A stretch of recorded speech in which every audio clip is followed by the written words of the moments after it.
একদম রেডি, শুধু লাগেজটা গাড়িতে তুলবো। এক্সেসিভ ফুড, রাইস ওদের কোয়ান্টিটি অনেক থাকে। একটু সাবধানে, সব সময় বলবো, যতই ভালো রাস্তা হোক, বিয়ারও এত সুন্দর রাস্তা তৈরি করে দিয়েছে।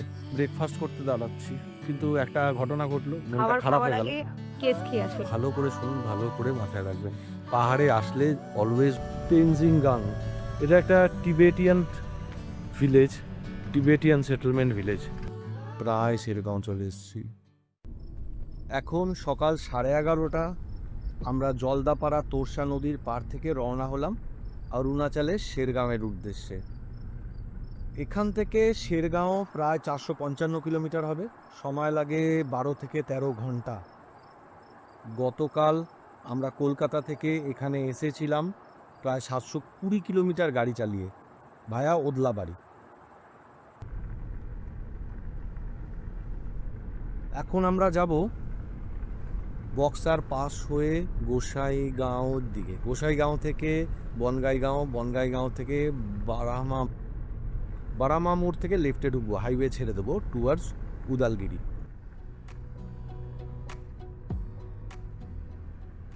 আমাদের এই রোড ট্রিপের প্রথম পর্ব আমরা দেখিয়েছি কলকাতা থেকে আমাদের জলদাপাড়া অবধি আসার পুরো গল্পটা।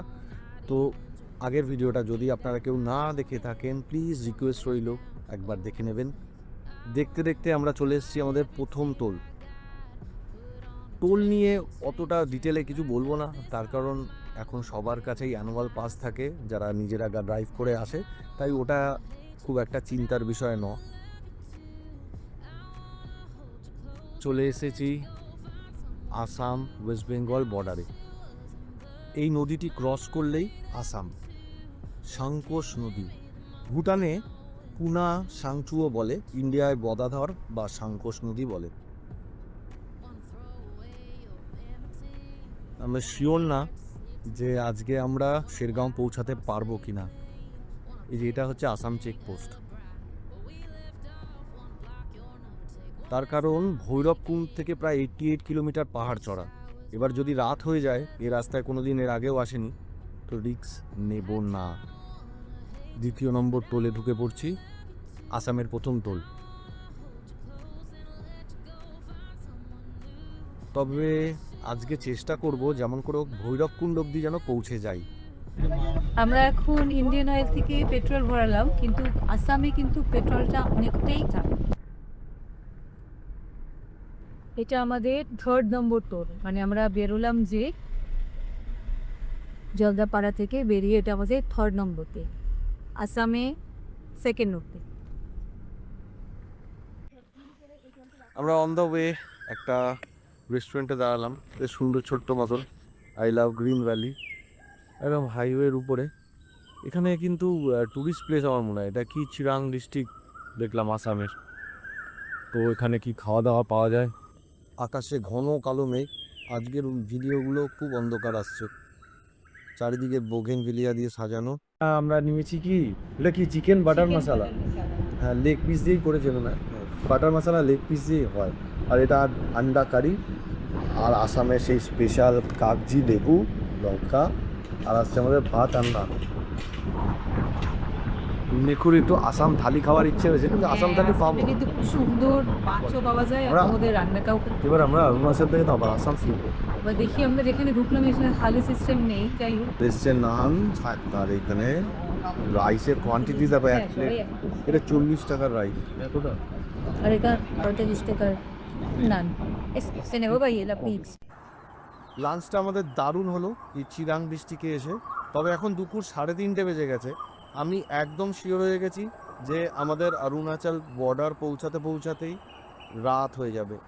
তো আর রিস্ক নেব না, তাই জন্য ওভার দ্য ফোনই একটা স্টেইংয়ের ব্যবস্থা ঠিক করে নিয়েছি।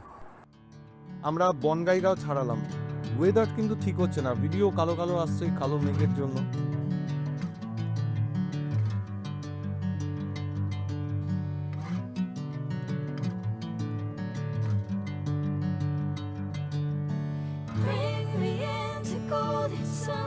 এক ঘন্টা হয়ে গেল প্রায়, বৃষ্টি চলেই চলেছে মুষলধারে। আমরা চলে এসেছি বারামা মোড়ের কিছুটা আগেই আছি। আর কাল সকালে পাহাড় চড়া কিরকম ওয়েদার থাকবে কে জানে। বৃষ্টির জন্য গাড়িটাও জোরে চালাতে পারছি না। এত বৃষ্টি হচ্ছিল যে আমি তখন বলছিলাম এই সময় দরকার হচ্ছে গরম গরম পেঁয়াজি আর চা।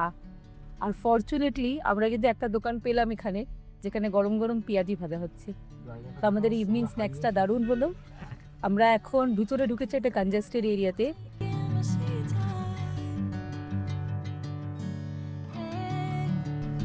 একদম পারফেক্ট টাইমে বৃষ্টিটাও কমেছে, আমরাও বেরোতে পেরেছি। জলের বোতল কিনে নিয়েছি কারণ আগে এর পরে কি পাবো ঠিক বুঝতে পারছি না। এবার আমরা চলেছি, আমাদের এখনো ডেস্টিনেশন অনেকটাই দূর আছে, 100 কিলোমিটার। সন্ধ্যা হয়ে এসছে, 6:10 বেজে গেছে, তাই তো? 6:10 না পুরো 6:10 বাজে। এরপরে আর তো বিশেষ কিছু দেখাতে পারবো না। বারামা থেকে কিন্তু আমরা হাইওয়ে ছেড়ে দিয়েছি, এবারে সিঙ্গেল রোড। ওই মোড়টা ঢুকতে একটু রাস্তাটা খারাপ, তারপরে রাস্তাটা ভালোই আছে, জানি না সামনে কিরকম হবে। জিপিএস এ দেখাচ্ছিল এক জায়গায় ফ্লাডেড রোড। একজন বললো না না জল জমেছিল মাঝে, এখন ঠিক আছে। যদি রাস্তা কেমন যায়, তবে দেখাচ্ছে 9টা তো বেজেই যাবে। আমরা ভৈরবকুণ্ড পৌঁছাতে গাড়ি আর কোথাও দাঁড় করাবো না, 100 কিলোমিটার ট্রেনেই চলে যাব। এক্সপেক্টেড 8টা 8:30টার মধ্যেই ঢুকে যাব। আমরা যেখানে থাকবো আর কি ভৈরবকুণ্ডে, রকি ভ্যালি রিসর্ট বলে, জানি না কতটা রিসর্ট, রাতটা কাটাতে পারলেই হলো। উদলগিরি বাজার ক্রস করছি, রাত 8টা বেজে গেছে, আর 30 মিনিটে পৌঁছে যাবো। রাতে আর ভিডিও করছি না, শুধু কি খাবো তাই দেখাচ্ছি। হ্যাঁ, ভাত আছে, এখানে একটা ভাজি আছে, আলু, এখানে একটা স্যালাড, বড় বড় এখানে গন্ধলেবু, এখানে ডাল, প্রচুর ডাল, এখানে তরকারি, এখানে চিকেন, আর এখানে পাঁপড়। এবার আমি ছেলেটাকে খাইয়ে দেবো। এটা তরকারি। হ্যাঁ, গুড মর্নিং উদলগিরির ভৈরবকুণ্ডের রকি ভ্যালি রিসর্ট থেকে। আজ কিন্তু ওয়েদারটা দারুণ, তার মানে আজ ভিডিও ভালো আসবে, আর আমাদের পাহাড়ের শেরগাঁও অব্দি যাত্রাটাও দারুণ হতে চলেছে। 7:20 বাজে, একদম রেডি, শুধু লাগেজটা গাড়িতে তুলবো, বেরিয়ে পড়বো। এরকম কটেজ, এটা কিন্তু খুব গার্ডেড জায়গা না। এই যে উপরে এই রাস্তা, অ্যাকচুয়ালি এই রাস্তাটা কোথায় যাচ্ছে আমি জানি না, গ্রামের দিকে ঢুকছে না, এখন সামনেই শেষ। কারণ এরপরে এই উল্টো দিকে এটা হচ্ছে পিকনিক স্পট এখানকার। এই যে কটেজগুলো আছে এইগুলোতে ডাবল বেড আছে 3500 টাকা করে, আর এই দিকে যে ছোট কটেজগুলো আছে এগুলো 1500 টাকা করে। এগুলো সিঙ্গেল বেড মানে দুজনে থাকার মতন, কিন্তু ঘরের সাইজ অনেক বড়, কিন্তু ভেরি বেসিক। ওয়াইফাই তো নেই, আর কারেন্টও সকাল থেকে নেই, রাত্রিবেলা ছিল কারেন্ট। টিভিও নেই, কিন্তু মোবাইল নেটওয়ার্ক আছে এখানে, কোনো অসুবিধা নেই। আর মোবাইল ডেটাও কাজ করবে। কোনো কিন্তু হোটেল না যে আপনি কিছু লাক্সারি কিছু খুঁজবেন, এটা একদম মানে অতিরিক্ত বেসিক, শুধু জঙ্গলে রাত কাটানোর মতন জায়গা। যারা অ্যাডভেঞ্চার ক্যাম্পিং করে তাদের জন্য it will look like a haven. যে ঠিক আছে ভাই, ক্যাম্পে থাকার থেকে, টেন্টে থাকার থেকে আমরা অ্যাটলিস্ট একটু গার্ডেড জায়গা আছি, কারণ ওয়েদার যা ছিল, বৃষ্টি হতো। কিন্তু এখানের একটা জিনিস আমি মেনশন করে দিচ্ছি, সেটা হচ্ছে যে এখানে ফুড কিন্তু এক্সেসিভ দেয়। মানে থালি যেটা নিয়েছিলাম আমরা, তো মানে এক্সেসিভ ফুড, রাইস ওদের কোয়ান্টিটি অনেক থাকে। তো তাই জন্য যদি আপনারা মনে করেন অতটা খেতে পারবেন না, তাহলে আগেই বলে দেবেন, নাহলে পুরো ওয়েস্ট হয়ে যায়। আমাদেরও রুমে দিয়ে গেছে মানে প্রচুর কোয়ান্টিটিতে, ডাল, ভাত, ভাজা, তরকারি যেটাই নেওয়া হবে, চিকেন, মানে অনেকটা করে।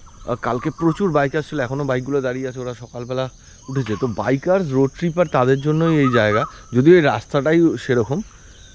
জেনারেলি আমার মনে হয় না গুয়াহাটি থেকে যারা আসে তাদের এখানে তো দাঁড়ানোর কোনো ব্যাপার নেই। যারা বাইক বা গাড়ি নিয়ে আসছেন, রোড ট্রিপে আসছেন, তারা একটা হল দিয়ে তারপরে সকালে ফ্রেশ হয়ে আরামসে পাহাড়ে ওঠো, তাই না? এখন বাজে 8টা, পুরো ডট 8টা। আমরা এখন চলেছি শেরগাঁওয়ের দিকে, মানে অরুণাচল। এখন আমরা পাহাড় চড়বো। এই যে জায়গাটা দেখাই, এখানে কিন্তু দুটো বর্ডার আছে, একটা তো স্টেট বর্ডার, সামনে নদী আছে, নদী ক্রস করলেই অরুণাচল। আর এই দিক দিয়ে এই যে সামনে লেফটে গেলেই হচ্ছে ভুটান গেট। এই নদী ক্রস করছি, আমরা ঢুকছি অরুণাচলে। এখানে আরও থাকার জায়গা আছে, কিন্তু নেটে সার্চ করলেই পাবে। আমরা এখন পাহাড়ে উঠছি। এখান থেকে শেরগাঁও 88 কিলোমিটার।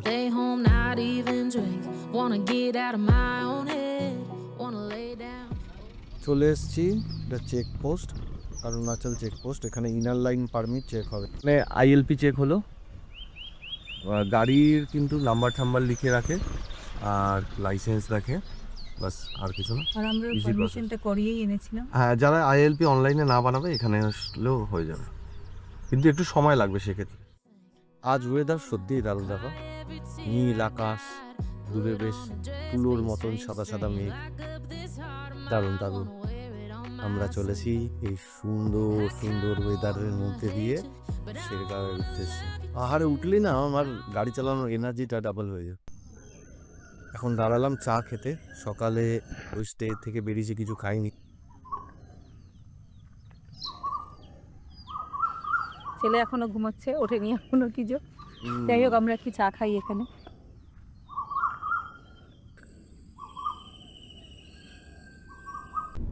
এতক্ষণ নীল আকাশ ছিল, আবার মেঘ এসে গেছে। তবে এটাই তো পাহাড় না, কোথাও রোদ কোথাও মেঘ।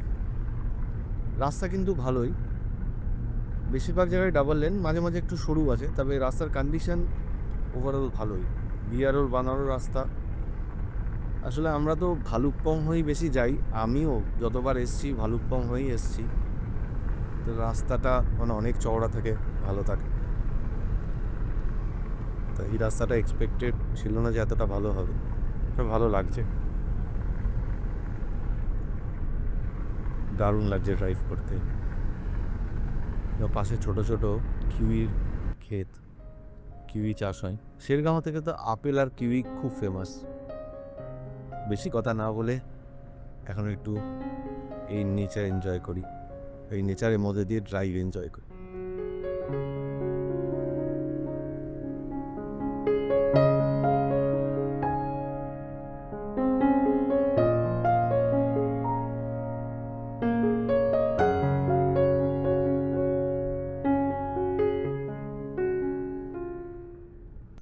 এখন 10টা বাজে, ব্রেকফাস্ট করতে দাঁড়াচ্ছি, কিন্তু একটা ঘটনা ঘটলো, মনটা খারাপ হয়ে গেল।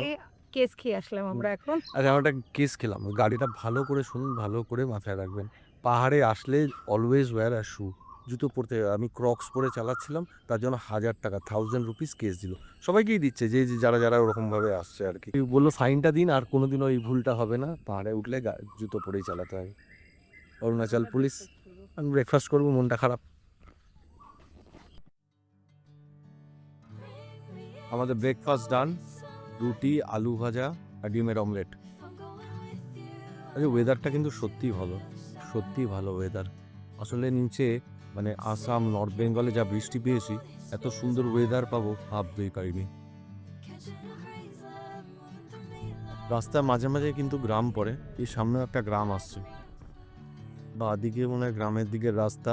আমরা তো হাইওয়ে ধরেই যাবে। কালাপতাং, আমরা ডান দিকে হাইওয়ে ধরেই যাচ্ছি। যে এই রাস্তায় কিন্তু পেট্রোল পাম্পও আছে মাঝে মাঝে, তাই জন্য তেল ভরা নিয়ে কোনো চিন্তা নেই।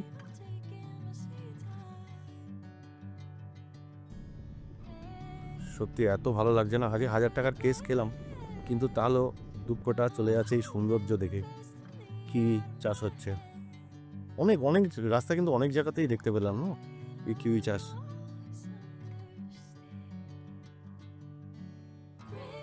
যে পাহাড়ে কিন্তু একটু সাবধানে সবসময় বলবো, যতই ভালো রাস্তা হোক, বিহারও এত সুন্দর রাস্তা তৈরি করে দিয়েছে, তাহলেও আমাদের খুবই সাবধানে চালাতে হবে। যে মোড়গুলো, টার্নসগুলো, আমি জেনারেলি হর্ন ইউজই করি না টার্নে, তাতে কি আরও বেশি অ্যালার্ট থাকে। আর ব্যাপারটা হচ্ছে, আপনি যতই অ্যালার্ট থাকো, উল্টো দিক থেকে কে কীভাবে আসছে সেটা তো বোঝা যায় না। তাই জন্য নিজের সাবধানতা নিজের কাছে, পুরো ফ্যামিলি নিয়ে ড্রাইভ করছি। এয়ার ফ্ল্যাগগুলো দেখো, এরকম কিন্তু মাঝে মাঝেই দেখতে পাচ্ছি না পাহাড়ের কোনায় কোনায়, অপূর্ব।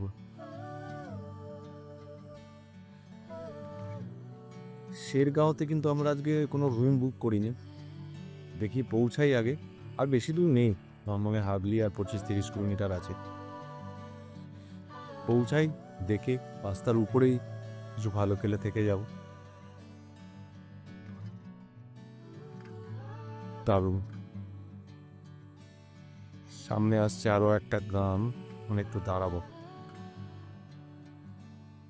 না সত্যি নিচের থেকে মানে লোল্যান্ডে চালানোর থেকে ফ্ল্যাটল্যান্ডে আমার পাহাড়ে যেন আরো বেশি নিজেকে কমফোর্টেবল লাগে। হ্যাঁ, আমরা এসেছি, এখন পৌঁছেছি তেনজিং গাঁও। এখান থেকে 17 কিলোমিটার।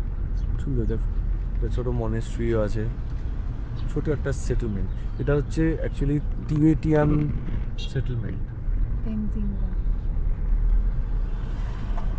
আমরা পৌঁছালাম তেনজিং গাং।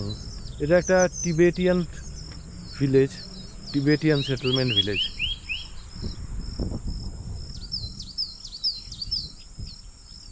কি দারুণ, কি দারুণ। আর বেশি দূর নেই, মাত্র 17 কিলোমিটার দেখলাম তেনজিং গাং থেকে। তেনজিং গ্যাং আর তেনজিং গাঁও একই ব্যাপার। এখানটা দেখো একদম পুরো ফ্ল্যাট ল্যান্ড মনে হচ্ছে না, পাহাড়ের উপরে এসে।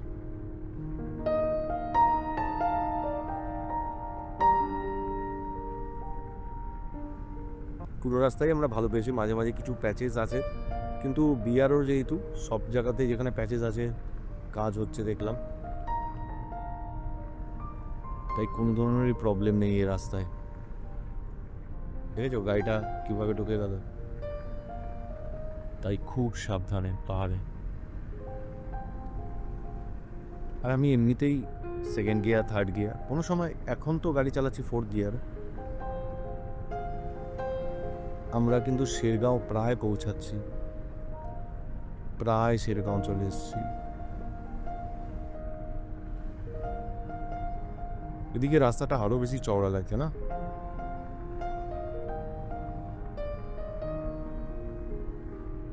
রাস্তা চওড়াই আছে, ঠিক কোনো অসুবিধাই নেই এদিকে গাড়ি চালানো। এই যে পৌঁছে গেছে, এই যে পেট্রোল পাম্পটা, এরপর থেকে কিন্তু শেরগাঁওয়ের হোটেলগুলো, এই পেট্রোল পাম্পে গা দিয়েও একটা দুটো রিসর্ট বা স্টে আছে, হোমস্টে মতন। আমরা একটু এগিয়ে গিয়ে দেখি কি পাই।